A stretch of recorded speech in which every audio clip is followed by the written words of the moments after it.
Thanks for tuning in to episode 16 of the Educational Duct Tape podcast. Today's episode features the second part of my interview with Jen Giffen, where we talk about simple graphic design tools for students, including Google Drawings and Google Slides, CorelDRAW, Gravit Designer, Canva, Adobe Spark, Vengage, Piktochart, Zanifesto, and a bunch of tools and hacks for making good designs. Let's get to it. Hey guys, this is Kim Lepre from the Teachers Need Teachers podcast. I'm a proud member of the Education Podcast Network, just like the show you're listening to right now. The opinions expressed are those of the individual host. Be sure to check out all of the other amazing podcasts at edupodcastnetwork.com and get ready because the learning begins in 3, 2, 1. Welcome to the Educational Duct Tape Podcast with Jake Miller. Welcome in, duct tapers, and welcome to any new friends. Welcome all to the Educational Duct Tape podcast, where we identify uses of our style of duct tape, educational technology, to meet goals and solve problems in the classroom.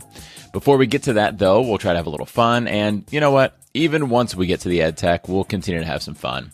It'll be difficult to not have fun when chatting with today's guest, Jen Giffen, who is hysterical and so much fun to talk to. For you newbies, my name is Jake Miller, and I am the voice behind that Google Translate, Google Sheets GIF that has likely permeated your social media life. My goodness, that GIF is everywhere.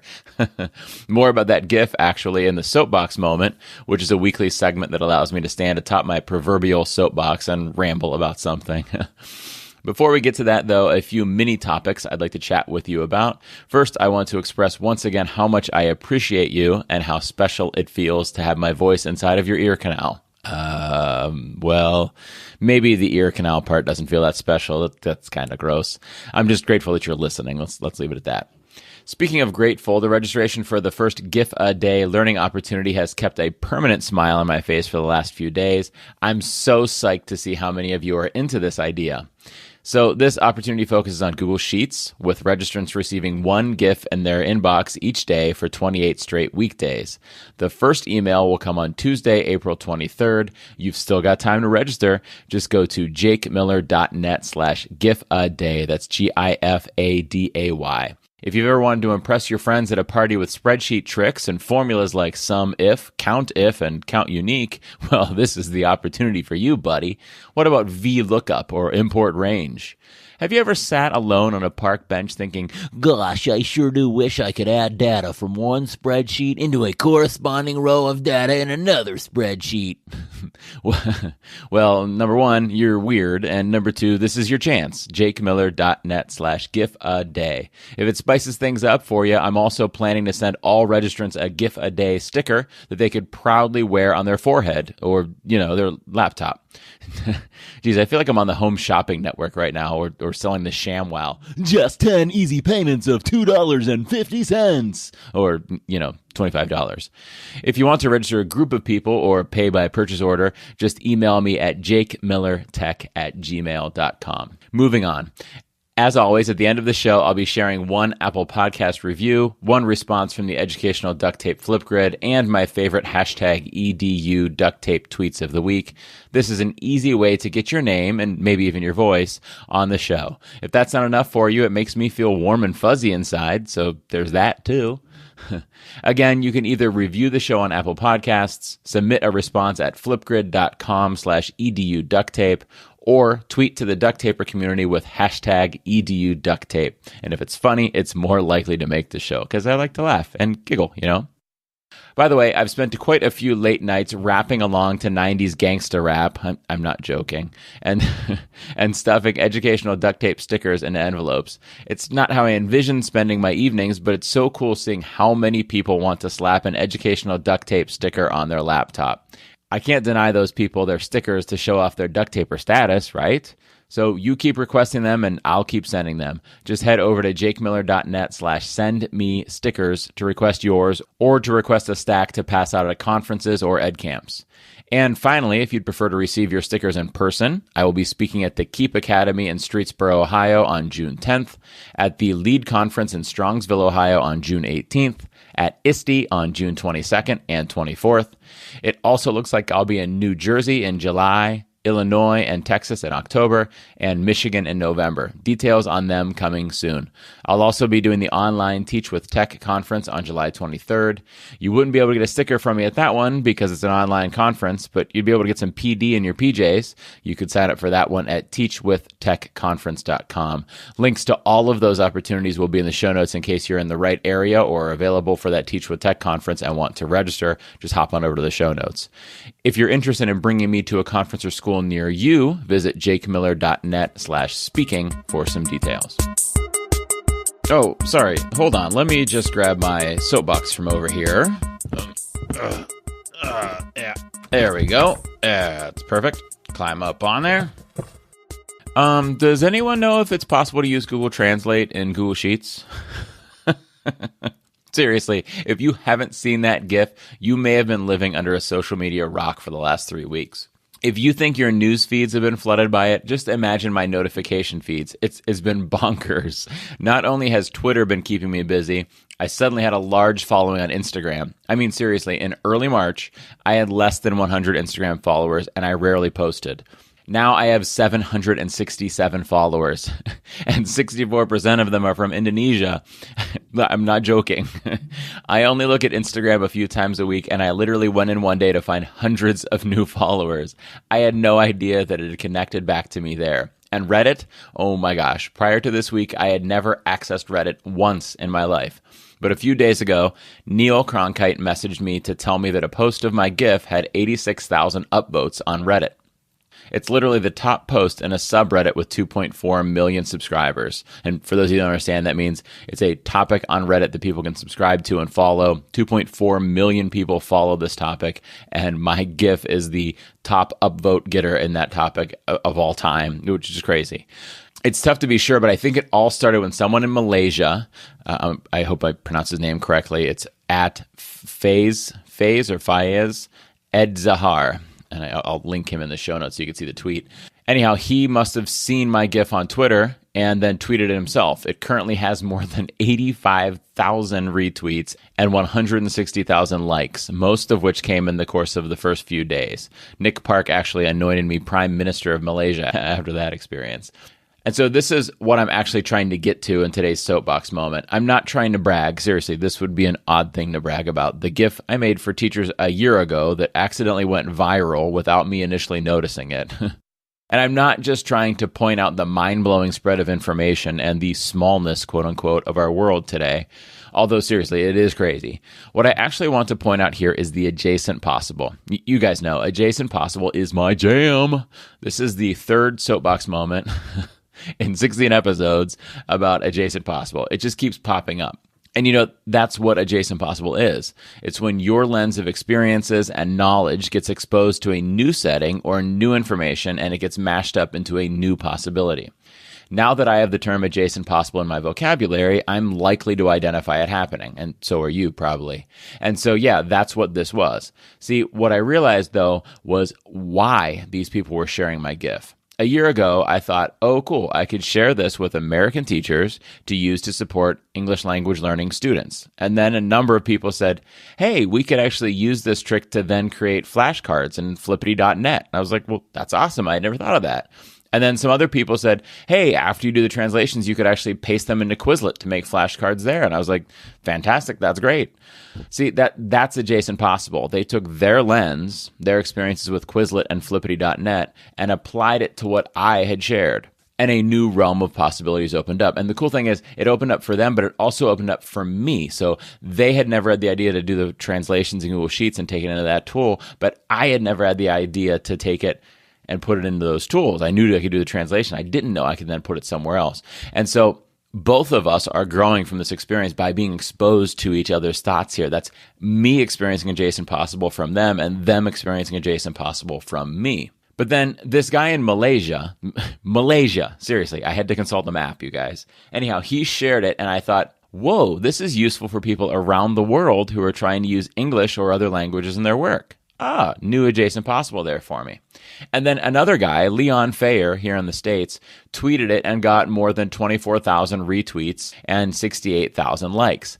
His Twitter profile lists technologist, web architect, author, international speaker, DevOps, DevOps. Now, you might be thinking, what's DevOps? Well, that's a framework of software development practices. Bam, adjacent possible. This, I wouldn't have known it, but Leon would, is useful in developing software. When you code or design your software in one language but need to sell it in another, you could pop all of your text into a spreadsheet and translate it, and you've got it. Some people talked about using it for localization, which a quick Google search told me was the process of localizing software or other media. In other words, making it suitable for certain areas and cultures, which translating is obviously a big part of. Now, a lot of people pointed out to me that the translations aren't perfect, and that's a correct statement. But then other people pointed out hacks and ideas for efficiently resolving that, one of which is to translate the translation back into the source language to see if it matches what it started as. Another whoa for me right there. I had never thought to do that. This experience has brought lots of realizations that I had never even thought of. And then I saw people talking about using this for coding apps. Yep. Makes sense there too. I wouldn't have thought of it, but obviously if you're a programmer who makes apps and you see this tweet about easily translating words, that in your frame of reference from your perspective widens your adjacent possible and becomes a new thing you could do with it. And at some point in the last year, a friend of mine, Andreas Johansson, told me that there was a way to make it auto-identify the source language in case you didn't know it. At another point, someone else, I think it was Don Yerkes, figured out how to modify the formula so that cells with nothing to translate were blank instead of filled with error messages. I didn't know you could do that either.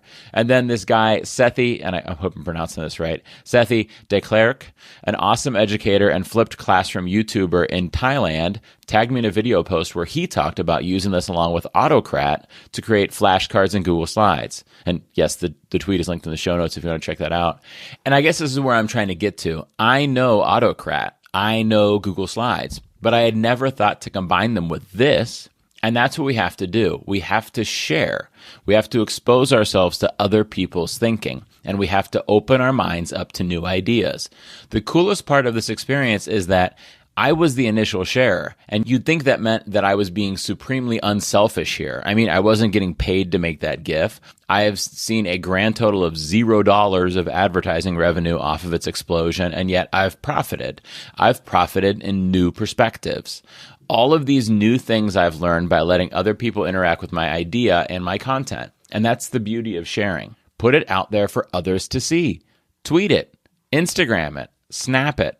Present it at a conference, suggest it as a topic at an ed camp, share it with your staff. When you learn something that makes you say, whoa, like Joey Lawrence from the old show Blossom, just share it with others. And not just because they'll probably say, whoa, but because they just might share perspective on it that expands your perspective and further widens your adjacent possible. That's what's really cool, because by exposing it to them, you're actually expanding your own adjacent possible, which then is prepared to be expanded even further. And you know what? You might be scared that you'll hear some negative reactions. I have to tell you, I've seen my share of people bashing my GIF because the translations are imperfect. I never said they were perfect. And tease me because I translated taco from English to Spanish. Those of you that have seen me present know that taco is always my example. Or mock me because the video incorrectly translates "you are welcome" to "bienvenido" instead of "de nada." Or grumble about me listing the code for German as GE instead of DE. But you know what? For every one troll or person that it's not for, there are dozens, or in this case, tens of thousands, who will pat you on the back and maybe even share something from their perspective that will blow your mind. So I have two verbs for you to remember. Share. Listen. That's it. You want to grow? Do those two things. Think about it. When I have a guest on, what things do we do? There's some goofiness, so maybe there are actually four verbs. Connect, enjoy, and then here are the two big ones we're talking about today. Share, listen. I know that I've left every episode with new ideas and understandings, and I'm confident that my guests have too, and I hope that you have too. Let's get back to it with Jen Giffen, and we'll see. I bet I'll leave with new ideas, and I bet she'll leave with new ideas, and I hope you do too. Remember, connect, enjoy, share, listen. Today's guest. So today, for the second week in a row, my guest is Jen Giffen. Jen is a digital literacy consultant in Ontario, Canada, not Canada. She is a Google innovator, sketchnoter, and co-host of Shooks and GIF, the podcast. She's a former player of the game of school. She now seeks to ensure learning is authentic and relevant, especially for her struggling students. You could follow her on Twitter and Instagram at virtualgif, that's GIFF, as well as at her website, which is virtualgif.com. Welcome back in, Jen. One thing that you didn't do with me is we didn't do the 2 truths and a lie because we did our edu whatever, and I had them ready. Oh, gosh. You can cut them out, but can I tell you? I want to see if you'll get it. Yes, totally. Okay, you ready? Yes. 2 truths and 1 lie. I'm allergic to peanut butter. Okay. I speak French fluently. Okay, I heard you speak French in the show. And I'm scared of balloons. That's what's the best one. I want so badly for the balloon thing to be true, so I'm going to guess that the peanut butter's the lie. I am 100% scared of balloons. Oh my gosh. I'm terrified of balloons, and my lie is that I am allergic to peanut butter. This is the first time I've ever gotten it right on the first try, I think. There you go. The only negative association I ever have with peanut butter is when I hear people say GIF instead of GIF. Right. It's the only time. Yeah, that's why you're allergic to it. No, that's why you're not allergic to it. I'm not allergic to it. I'm allergic to GIF. So you have your fear of balloons in common with my dog, Kermit. He's terrified of balloons. That's I don't know how to take that. Now, when he sees them... Fred, you're just like my dog. Right. When he sees them, he backs up and growls and barks at them. Do you do that too? No, no. But I am. Like, I can't... I'm getting better. But I used to, my heart used to race. Oh my goodness. I'm okay with helium because they're on a string and they're far. I'm okay with Mylar. Okay. But there's something about the idea of the squeaky when you hold them and they might pop in my face. I just can't handle it. Oh my God. Can't handle it. Do you know where this stems from? The only thing I can, and it came in adulthood. I was fine as a child. I think it was one of the girls that was on my floor when I lived in residence when I was in my first year of university. Mm-hmm. She filled her roommate's room with balloons for her birthday and then hid underneath them and jumped up and scared her. And I hate being startled. Oh, goodness. So I don't know if it's maybe that or just the idea of being buried alive also scared me. So now I associate both those things with balloons. Maybe that's the only thing. Can you imagine being buried alive in balloons? That sounds kind of fun. Awful. I don't know. It's a weird thing. I'm weird. It is a weird fear. I know. So if you ever see me, please don't give me a balloon. Right. And if I ever see you and balloons are nearby, I will warn you. Dive on them like they're grenades. That will scare you. Will you, Bruno Mars? You'll be like, no, Jake, no. No, I don't care if you're near the balloon. I just care if it's near me. I know it's unfounded. It's like spiders I get, they move weird. Snakes I get, they move weird. Balloons, really balloons, it's so bizarre. Yeah. But I'm getting better. I will now blow them up because we hang balloons on our kids' doors on their birthdays. So I will blow them up with trepidation. That's love. But I'm a big believer in confronting your fears. Yeah, that's love for your children right there. That's what that is. Yeah. Okay, so now that we know about your extreme fear of balloons, let's jump back into the educational duct tape. So last week we talked about audio tools in the classroom. This week we're going to talk about graphic design tools. But first, let's review what educational duct tape is, especially for any new listeners we might have this week. Educational duct tape is my goofy metaphor that educational technology is at its most useful when it's not the goal of a lesson, but it's a tool being used to address a learning goal or a problem the teacher might have or a learning standard or a need the teacher has in the classroom. Much like using duct tape is never one's goal, but it can be a very effective problem solver when you're fixing things around the house. Henceforth, educational duct tape. Sound good? Sounds fantastic. Sounds fantastic. Okay, so now let's patch some questions with some educational duct tape. Okay. What question do you have that we're going to answer here? So I would like to know, what tools can we use for simple graphic design to help impart a message? Right. So there are a lot that we could mention, but as soon as you say the word simple, right? And as soon as you say that your goal is communication, not art, maybe is the way to think of this. Yeah. My mind goes Google Drawings. Okay. It's not the most capable of tools in terms of making something with artistic value or something like that. But if you're just trying to communicate a message and make it simple, Google Drawings is wonderful. And if people look at, my logos for the show and for my GIF a Day project and a lot of different things I've done, they're done in Google Drawings. Some things I've done are done in other platforms, but I do turn to Google Drawings often. Where did you do your stickers? The two stickers, the two GIF and GIF stickers were Corel Draw. Okay, because I was going to say, if you did those in drawings, I'm going to come right now to your house, and you are going to sit down with me and show me how you do that. Right, because that would be amazing. Right. Well, and that, you know what though, it's educational duct tape because I know, like when I wanted to make my GIF a Day sticker, GIF a Day logo, I knew I wanted simple. I wanted text. I wanted to look like a file image. And so I knew I didn't need to go to a robust graphic design tool. I knew Google Drawings was good enough. When I wanted to make those stickers, I knew I wanted to make them look professional. I wanted to make it really look like that peanut butter jar. And so I knew Google Drawings wasn't going to cut it for me. So that's just the decision people have to make. On the topic of Corel, that is a paid platform, doesn't work on Chromebooks. Actually, it's PC only, I believe. So an alternative to that that's web-based and will work across devices that I've just started playing with is called Gravit Designer, Gravit Designer. And it exports the same kinds of files that Corel does. So it exports SVG files and things like that, which are what vinyl cutters and laser cutters and things like that work with. So it's nice for that. But it is a great graphic design platform. It is online or there's software with it. It is a freemium one. I made a logo with it the other day and was happy with the tool. I was satisfied. It wasn't a professional level, paid $300 to get it software, but for using a free web-based piece of software, I was pretty happy with what it could do. So that's one that's worth evaluating is Gravit Designer. But in general, Google Drawings.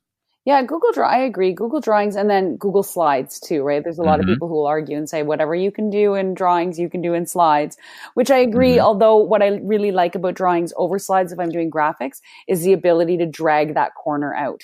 If I want to, I said out like a Canadian there, didn't I? I heard it. I said out. I know. When I was in California last week, everyone kept making fun of me whenever I said out. The fact that on a slide, you have to go in and say, resize my canvas. Right. And then it distorts everything that's already there. Whereas with my drawing, I can zoom out, grab the corner and pull it to make it bigger or smaller without the distortion, I think is really a great feature when you don't know at the beginning how big something's going to be or what something is going to look like. Right. I totally agree. Yeah. And the other, so I get this question a lot too, which one should I use or why do you use drawings, Jake, instead of slides? And it's still just an educational duct tape question. And that's when I knew that this was going to be my message is when I kept turning back to this every time somebody asked me a question and they'd say, why slides and why not drawings or why this, why that? And I'd say what is your goal? Right. And if your goal is, I want the kids to create whatever be infographics maybe and be able to see each other's easily, well then slides are a wonderful option because each kid can have their slide and they could see each other's as they're working. So it's a wonderful thing. Yeah. But drawings, if you want it to be kind of flexible and be able to just pull out that corner and they don't need to see each other's, then drawings is a great one too. And the other benefit of drawings over slides is that drawings has the ability to be exported as a PNG and slides does not. So if you're trying to create something that's a transparent image and it doesn't have the white rectangle around it, then drawings is great for that because you can export as a PNG. You can do slides as a PNG. Oh, you can. You can. Yeah, you can. Oh. But only single slides. Right. Well, so same thing. Yeah, true. But if you're doing a slide deck and hoping to get all of them, and this happened to me recently, that I wanted to download a bunch of things, what I had to do was actually download it to PowerPoint because PowerPoint has the ability to take every slide and make it a JPEG or a PNG. Oh. But in slides, you can only get current slide. Current slide is JPEG or current slide is PNG. So that's one time that I will go back to Microsoft. Right. Yeah. Yeah. Okay. So what other tools do you recommend? So we talked about drawings, we talked about slides, and we talked about Gravit Designer. So what else is there? So I really like Canva. I think Canva is really robust. I've said robust a lot. I just think it's a really great tool to do a lot of things, to look really professional without having to have the graphic designer eye. And that's something that I aspire to. I look at things that you do. I look at things that Tony Vincent has done. Oh gosh, Tony's work. Don't put my work in the same sentence as Tony's work. My goodness. We are going to talk about our love for Tony Vincent in one moment because that man is holy cow. you can go in there and say, okay, here's a template, and now I'm going to change this, and I'm going to find this text, and they have all these different icons, and it is freemium. There's a lot in there that's free, but there's some that you can pay for, but you can make some really nice designs really quickly. So back to your whole educational duct tape. If I'm in an art class and I'm doing media arts, it's not the tool for you. But if I'm doing marketing and I want to sell a product in a business class, like my examples are generally secondary because that's my experience, I can very easily go in and say, okay, I want to create like a logo for this product quickly without having to know a lot about design and art, and still have something that looks really professional. It's free for like I said, for the most part. Like, you can sign up for an account. You can get a lot of different things for free in there, be it pictures, be it text, be it templates. I really love it. And the other one that I like is Adobe Spark Post and Adobe Spark Education, which can now be used right through K-12. And you log in with your Google account and off you go. It's another one, and between post and pages and video, those three tools together, it allows students to be really creative without having to know a lot about the design behind it. Now, some will argue that they should know the design behind it, but I think there's a time and place. Right. Now, and I agree, time and place. Like, what's your goal in that lesson or that activity you're doing? Is it to try to get them to learn graphic design, or is it to try to get them to creatively communicate something from your class? And if you're trying to get them to creatively communicate something, then get off your high horse of your graphic design, right? Yeah. And just pick a tool that's going to work for the kids. You know, I was using Canva the other day because I was making an infographic, and I couldn't figure out what I wanted to look like in my head. So I opened up slides and made an 8.5 by 11 slide and got ready to go. And then I just couldn't figure out what I was going to do. So I said, I need somebody to kind of box me in, spark my creativity. Yes. And so I went to Canva, and I actually ended up landing on Adobe Spark because Canva just didn't have the layout I wanted in my head. And it helped me figure out what it was that I wanted to create. And one thing that people might not know about Adobe Spark Post is you can export those as PDFs. So if your goal is to create something that maybe you're sending home to parents, or printing and posting in your classroom, or sending out in Google Classroom or something like that, Adobe Spark Post is nice for that, as is Canva, because you can export them as PDFs and print them and things like that. Even though Adobe Spark Posts just look beautiful online, you can also make a paper-based version of them. I love that. Yeah. If you want infographics, and if that's something, the graphic design that people want, you can also check out Vengage or PictoChart or Zanifesto. They're three tools. Now, the problem with some of them is that you can't necessarily download them. You might have to screen cap them, and if they're really long.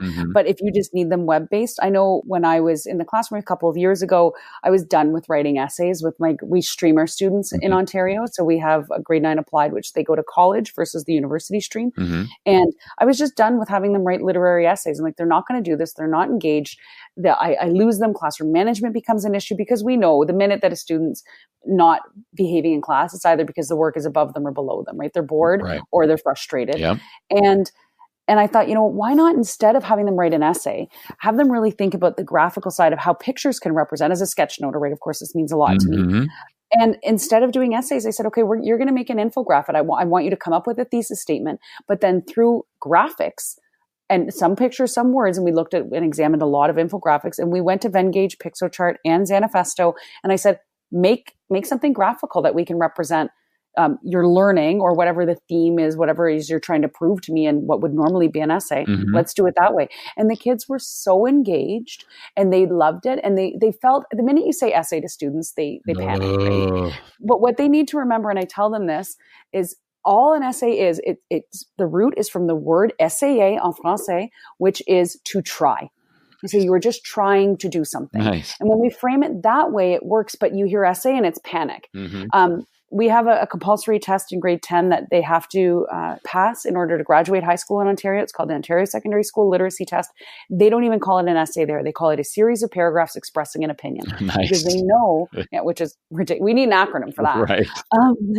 But they know that students panic. So I think there's certainly, when we go to this question about graphic design to impart a message, I think this is, and again, going back to the Betcher quote, there's many ways to achieve the verb. If the verb is to persuade, or to convince, or to entertain, that doesn't need to be in long written paragraph form. And I think the graphics can really help us in this venue and I think it dives more into the 4 C's.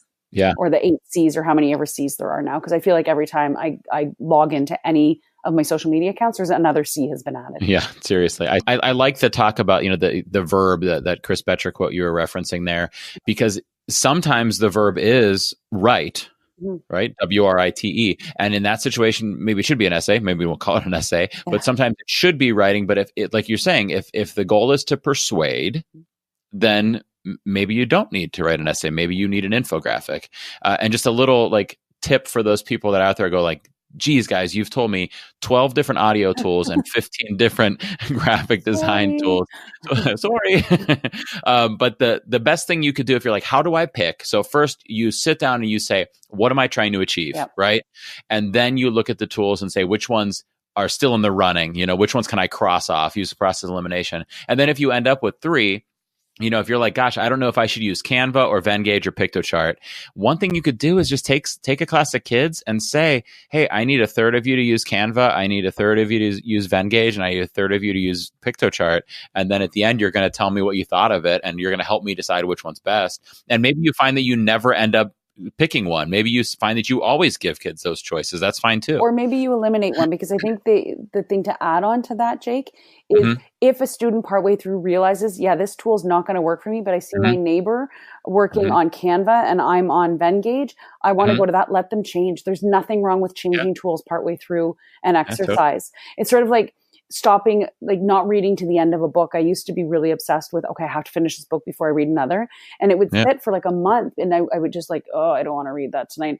And I finally gave myself the permission to not read. And I was now reading like 9 part books instead of 1 full book a month. And I was gleaning so much more from what I was reading. And then I understood myself better as a reader. And I think that students will understand themselves better as learners when we do give them their choice and tools and allow them to change. Don't lock them in, because they don't know it. They don't know the tool.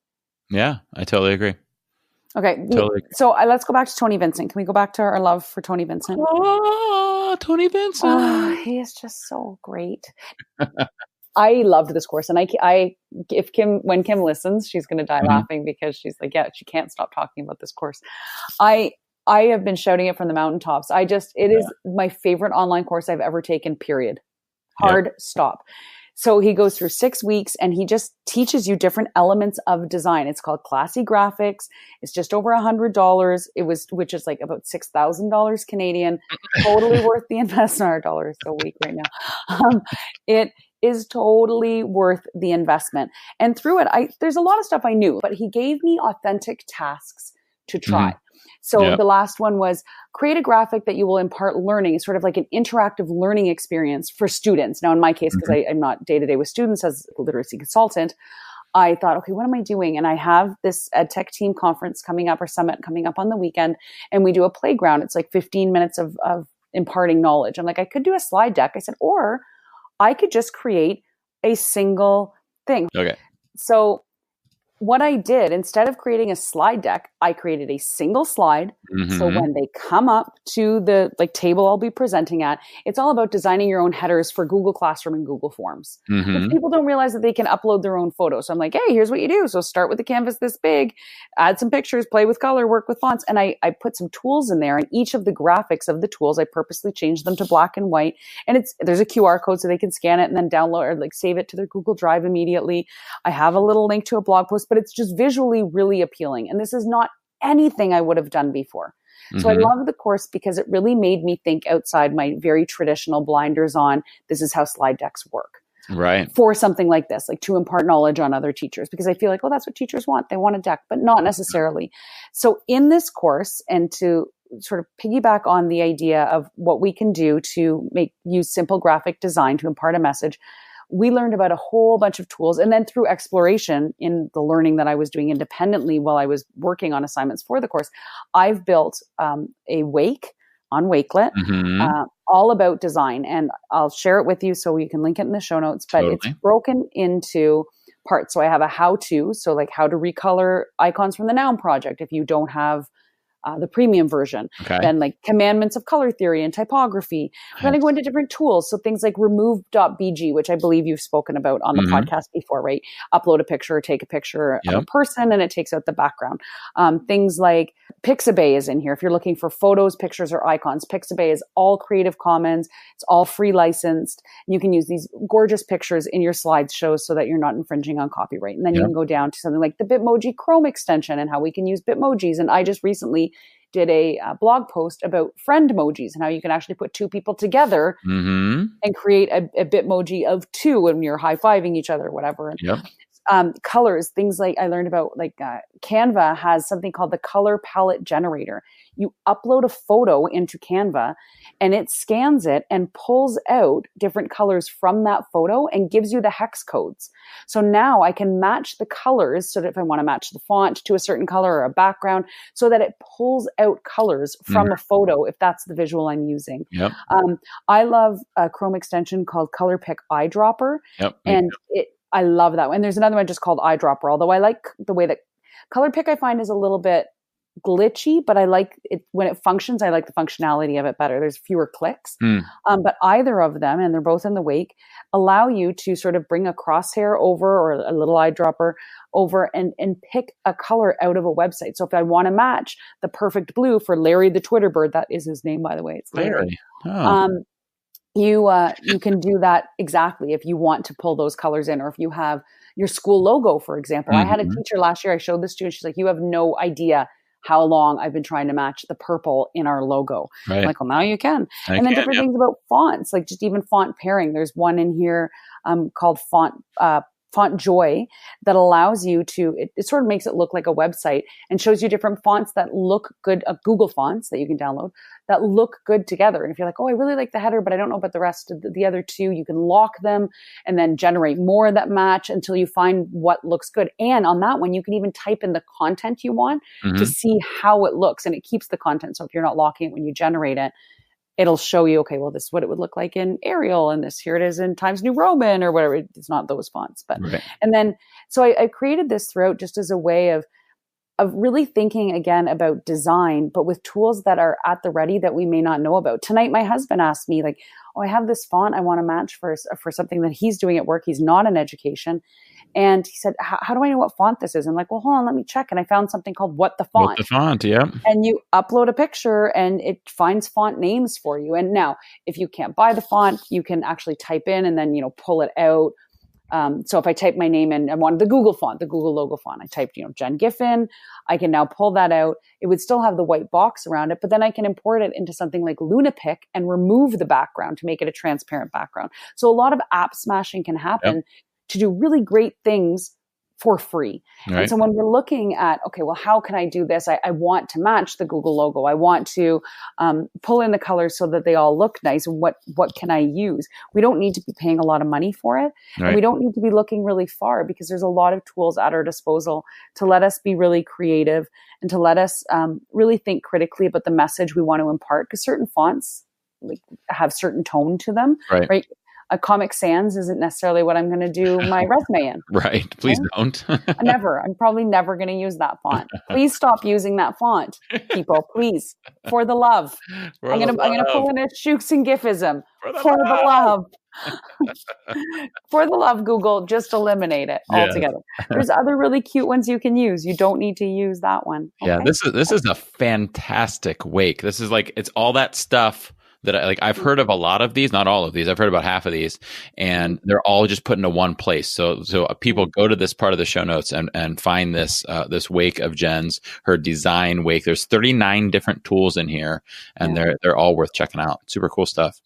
Thanks. Yeah, I loved building it, and I like I said, the course. I think Tony said he's offering it again in the summer. Nice. I cannot recommend it highly enough. It's fun to do. It's about an hour a week, and you get feedback from each other, and Tony is so present in the course. He gives you great feedback. He copies your stuff and be like, well, how about if you did this instead?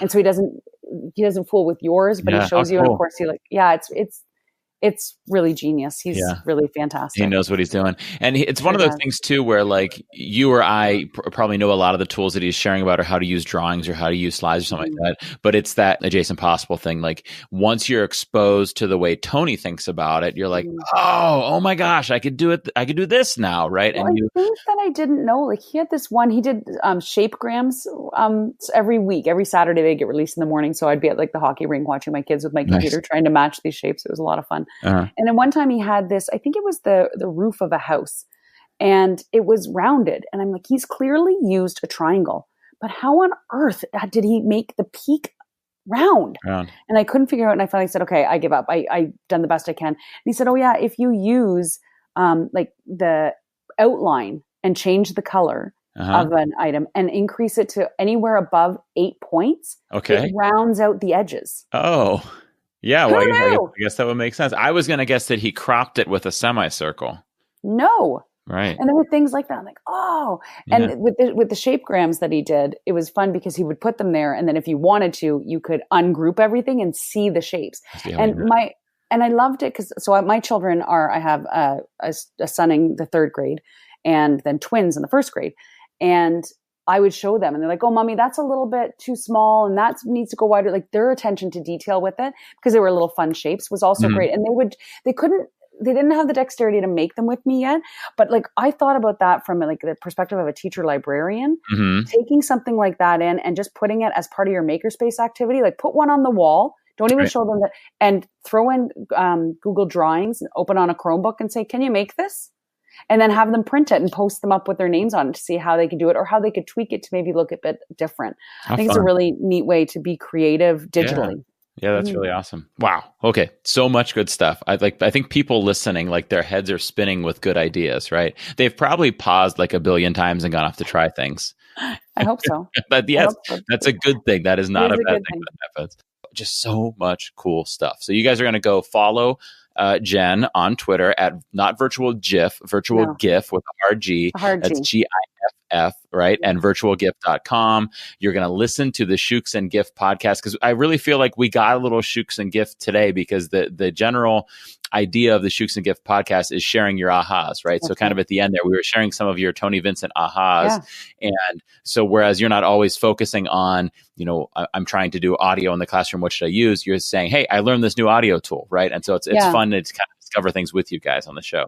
And that's what we like to do. Like, we're very much on like, hey, did you see this cool thing? Right. And then we banter back and forth and you can use it this way and you can use it that way. So it's us just having that moment of discovery, and then collaborative exploration, I guess, is the best way to describe it. And then we sort of say, oh, and then this. And we look at it, because Kim and I come, like, she's an elementary school teacher and I'm a secondary school teacher. So we come from a variety of angles. We have a lot of fun with it.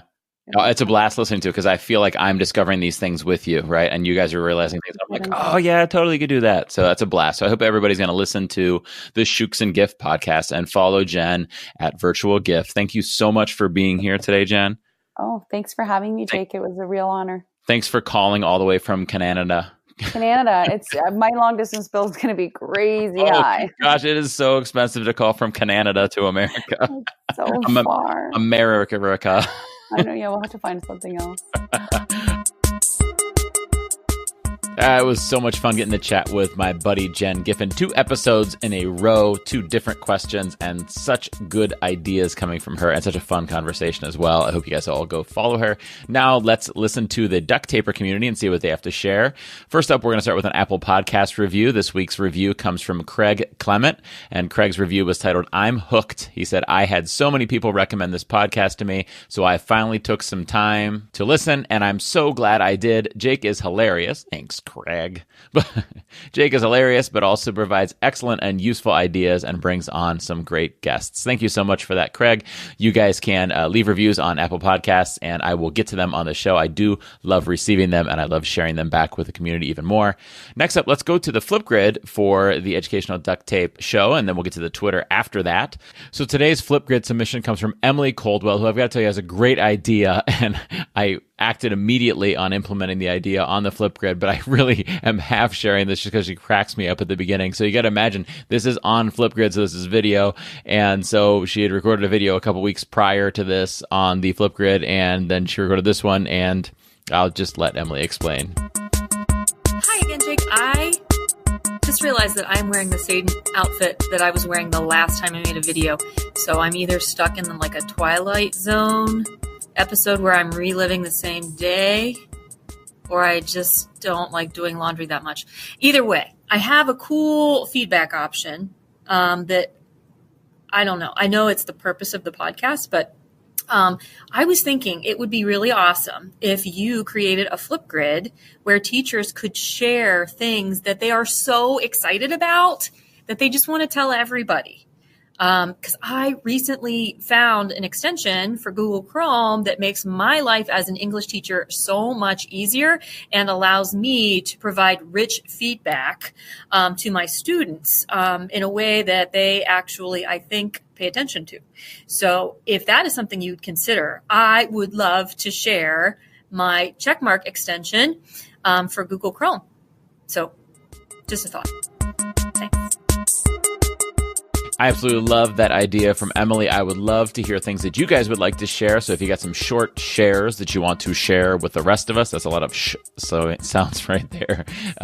Hop on over to the Flipgrid and I will throw them into some episodes when we have a couple minutes to spare, and I could fit in some extra shares coming from the duct tapers out there. Again, you can get to the Flipgrid grid at flipgrid.com/edu duct tape, or head over to eduducttape.com and then click on the Flipgrid link. There are a couple different things you could share there. One are these little shares like Emily is suggesting here, where you have a new idea or discovery that you want us all to hear about. Others are where you just want to leave some feedback or maybe share a laugh from the show. Also, you can ask a question or answer somebody else's question, and I love including those on the show. And finally, you can also share I want to call it a WYR question. I can't say those words. It's copyrighted. Which of the following would be less torturous question for me and a guest to have some fun with in an upcoming episode. I've got a few of those on there that I'm planning on using in future interviews. And that's at eduducttape.com. Click on Flipgrid or flipgrid.com/eduducttape. Either way will get you there. Now let's check out some fun #EduDuctTape tweets from the preceding week. I've got to be honest, this is the second week where it's a little bit light on the #EduDuctTape tweets. You guys got to bring it with tweeting about the show, and I am partial to the funny ones and the ones that play along with little gags and giggles that happen during the show. So we've got 3 to share today. First up comes from my friend Corey at EdTechAntics. He says, at JakeMillerTech, your soapbox segments are by far my favorite part of the #EduDuctTape podcasts. I think I get just as pumped listening to them as you do making them. I often yell, yes! I'm giving him that voice there. Yes! While listening. And next up, Anne at AECanonFS is on the same page as Corey there. She says, I'm behind on #EduDuctTape, but I think everyone heard my enthusiasm as I was catching up on my drive home. Thank you at JShanter22 and at JakeMillerTech. #Makerspace. That's what I'm talking about. Yelled out window at no one in particular. Ideas galore. I feel the experience of Corey and Ann here. I have listened to many a podcast where I end up yelling things out or pumping my fist while I'm in the car. I'm just psyched that this happens on my show. So that's really awesome. Next up, at Kim Polishuk, guest from a couple weeks ago, says, love that at virtual GIF. Today's guest and I are from #Canada. They're such good sports. At JakeMillerTech, #EduDuctTape, I am Canadian. I'm so glad they let me tease them. I opened myself up to enough teasing, so I guess it's not a surprise that people accept being teased from me, since I'm so tease ready, or teasable, I guess maybe. Is that a word? Teasable? And finally, our new #EduDuctTape tweeps of the week. We got a couple, so I'm glad to see this. At B Lamb Roll, or is it a lamb roll, or Blam B Roll, or Blamb Roll? I'm not sure. At Brunnan EDT 370, which this is Lissa Brunnan, not Lisa. This is one of her other accounts. It appears for her class, which I'm assuming this master's class, the EDT is for educational duct tape, right? Educational Duct Tape Class 370. I'd like to take the 170 course and the 270 course to see what you have to do to get up to the 370 course. Lissa, can you send me a syllabus, please? Next up at COE_woo, at computer lady _KM, at crazy Mr. ST or Mrs. T, I'm not sure. at ESMcShane, and at 5_star_tech, which is the company that employs the very fine Sean Fahey. Very fine. It's not like I'm calling him handsome. I'm trying to say he's an awesome educator and he's a really good guest. I'm not calling him handsome. Good. Sean, you're perfectly handsome. I'm just not. Oh, this is going bad here. I should probably just wrap up this episode now while I have a chance. Oh, goodness, guys.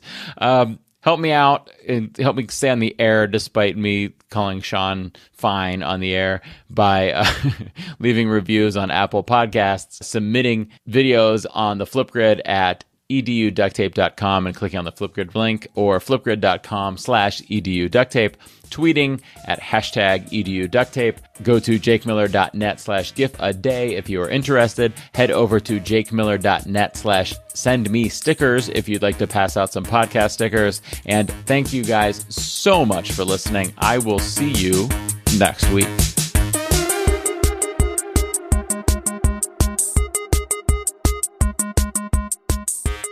Thank you for listening to the Educational Duct Tape Podcast. Please visit eduducttape.com to join the discussion, share possible topics, inquire about being a guest, or contact Jake.